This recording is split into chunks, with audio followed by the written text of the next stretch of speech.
Let me tell you the most expensive sentence in real estate. I'm waiting for the market to come down.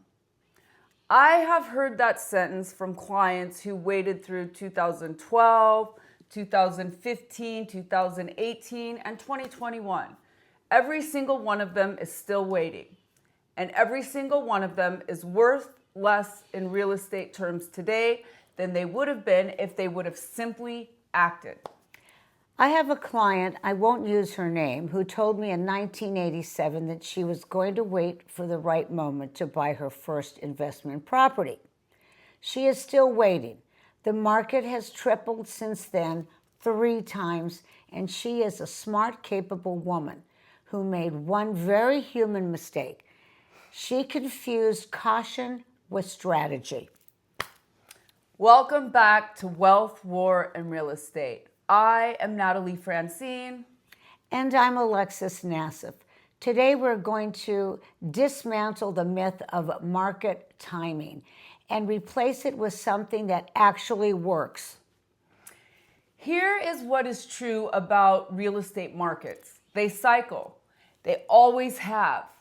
They always will. Prices rise, they plateau, they correct, they rise again. This is not a secret. This is not a crisis. This is the nature of the asset class.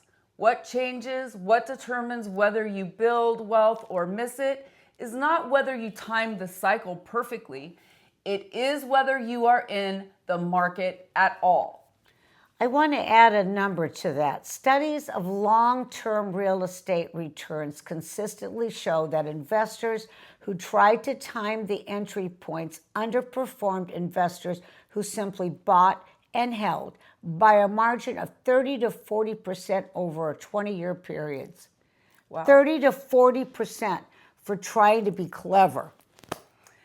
Alexis, you have been in this business through 8 full market cycles. Walk us through what you actually saw. I want to start with 1979, when I entered the business, because it is instructive in a way that most people do not appreciate. When I started, interest rates were heading toward 18%. 18%. Most people today cannot imagine financing a home at 18%. And yet, people bought homes then. They built equity. They created wealth because the alternative, waiting for rates to fall, meant not being in the market. And the market did not wait for them. What about 2008, Alexis? That is the cycle that everyone points to as the argument for waiting. 2008 is the exception that proves the rule, and it is consistently misunderstood. Yes, values fell dramatically in certain markets. Yes, people who bought at the peak in 2006 or 7 with bad loan products on overvalued properties suffered. But, and this is critical, people who bought in 2009, 10, and 11 at the bottom, that correction, they made the best deal real estate in the last 30 years. The same people who said, I told you so about 2008, were also the people who were too scared to buy in 2010. They missed both the lesson and the opportunity. If timing the market is the wrong frame, what is the right frame? What should someone actually be looking at when they make a real estate decision? 3 things: supply, demand, and your own financial position. In that order. Supply is simple. How many properties are available relative to how many buyers want them? When supply is low and demand is stable, values hold and appreciate. When supply floods, as it did in 2008, values correct. Watch inventory numbers, not headlines. Demand is more nuanced. It is driven by employment, population, movement, and interest in the specific area you are buying in. Not the national news, not the stock market, the specific market where the property sits. And your own financial position This is the one nobody talks about honestly, is the most important factor of all. A great market means nothing if your financing is fragile. A strong personal financial position means you can weather any market cycle. So the question is never, is it a good time to buy? The question is, am I in a position to buy well and hold strategically? Exactly. And the answer to that question changes your entire relationship with the market. You stop watching CNBC for permission.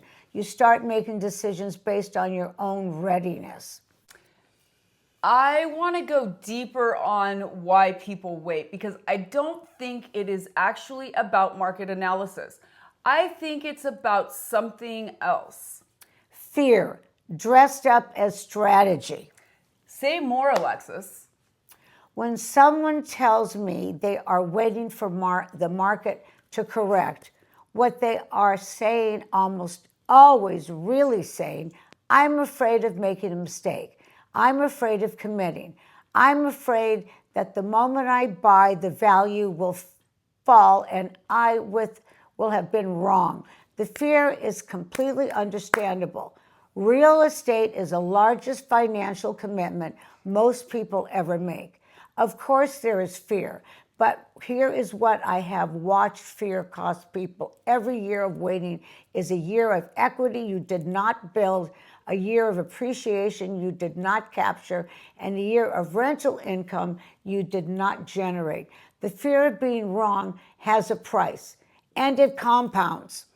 And for women specifically, I think this fear has a particular texture because we have been told directly and indirectly that financial boldness is not for us, that we should be cautious, that we should wait for someone else to validate the decision. That story has cost women an enormous amount of wealth. I have watched women with perfect instincts second guess themselves out of extraordinary opportunities because they were waiting for permission that was never going to come. The permission is yours. It has always been yours. So let's make this concrete. If market timing is the wrong strategy, what do people who consistently build wealth through real estate actually even do? They buy with a long horizon, not 5 years, 10, 15, 20. Real estate rewards patience in a way almost no other asset class does. They buy below market when possible, not by trying to predict the bottom of the cycle, by finding undervalued properties in fundamentally strong markets. Probate sales, divorce sales, estate liquidations. These create opportunities in every market condition. They buy with strong financing and conservative leverage. The people who lost everything in 2008 were almost uniformly over-leveraged. Strong investors hold enough equity that a correction does not threaten their position, and they reinvest. They do not sell on cash. They use equity from one property to acquire the next. That is how a single well-chosen property becomes a portfolio. And the mindset underneath all of that? Patience, conviction, and the complete willingness to ignore the noise, the news cycle, the predictions, the people at a dinner parties who tell you the market is about to crash. The market has been about to crash for every single year of my 45-year career. Mm-hmm. And in that same career, real estate has built more middle class and upper class wealth than any other asset in American history. I tell you. Amazing, seriously. And I want to talk about something specific to women in this context because the market timing trap hits women harder. And I think there is a reason for that. The reason is that women have been systematically excluded from the confidence that comes from participation. You cannot be confident in financial decisions you have never been invited to make. I grew up watching my mother defer every major financial decision to my dad. Not because she was not intelligent. She was the most capable person in that household by almost any measure. But she had been taught that money was not her domain. That lesson is inherited, and it is expensive. Research on women and investment consistently shows that women are more thorough researchers, more disciplined about fundamentals, and more patient with long-term strategies than male counterparts. These are all extraordinary advantages in real estate. The gap is not ability, it is the confidence to act on that ability. And I will tell you, from 4.5 decades of this being on this table, the women who close that gap, who decide that their analysis is valid, that their instinct is trustworthy, that they do not need a second opinion from someone who knows less than they do, those women build extraordinary things. What is the single decision that you have seen change the most women's financial trajectories? Buying their first investment property alone, without a partner's income, without a partner's approval, without a financial advisor who tells them it is safe. I have watched women make that decision, and I have watched their entire relationship with money change. Not just the asset, the relationship. They stop seeing wealth as something that happens to other people and start seeing it as something they build. The first investment is never the most profitable one. It is always the most important one. And for women listening who are not there yet, who are still waiting the place, what do you want to say to them? I want to say the market will never be perfect. Your finances will never be perfect. Your knowledge will never be complete. At some point, you have to trust what you know and move. The people who wait, the women who wait for perfect conditions are still waiting. The women who moved on good enough conditions with solid foundations and long horizons are the ones calling me for their second and third investment properties. That's a smart woman. Let me give you a practical framework, not for timing the market, but for evaluating any property in any market condition. Step 1, define your holding period before you make an offer. If you cannot commit to holding this property for at least 7 years, reconsider the investment. Step 2, stress test your financing. If interest rates rose 2% tomorrow, could you still carry this property? If your answer is no, your leverage is too high. Step 3, evaluate the market fundamentals, not the headlines.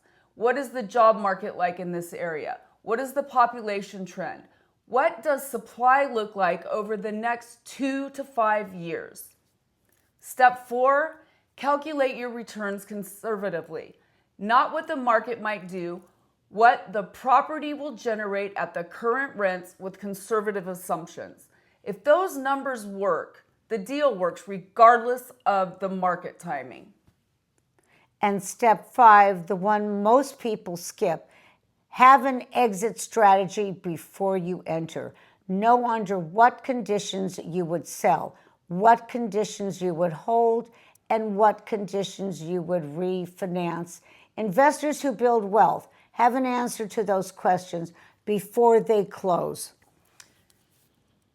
The episode takeaway in one sentence.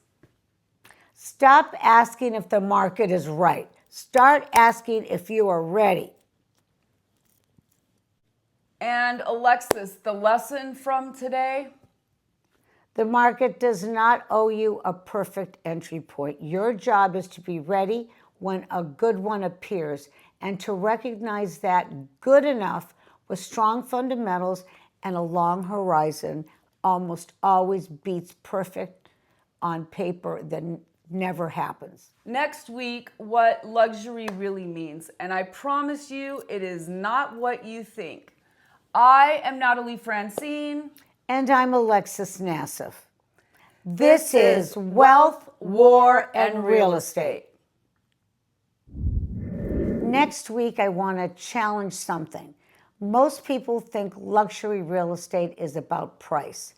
I am going to show you why that is exactly wrong, and why understanding what luxury actually means will change how you approach every real estate decision you ever make. Thank you. Bye-bye.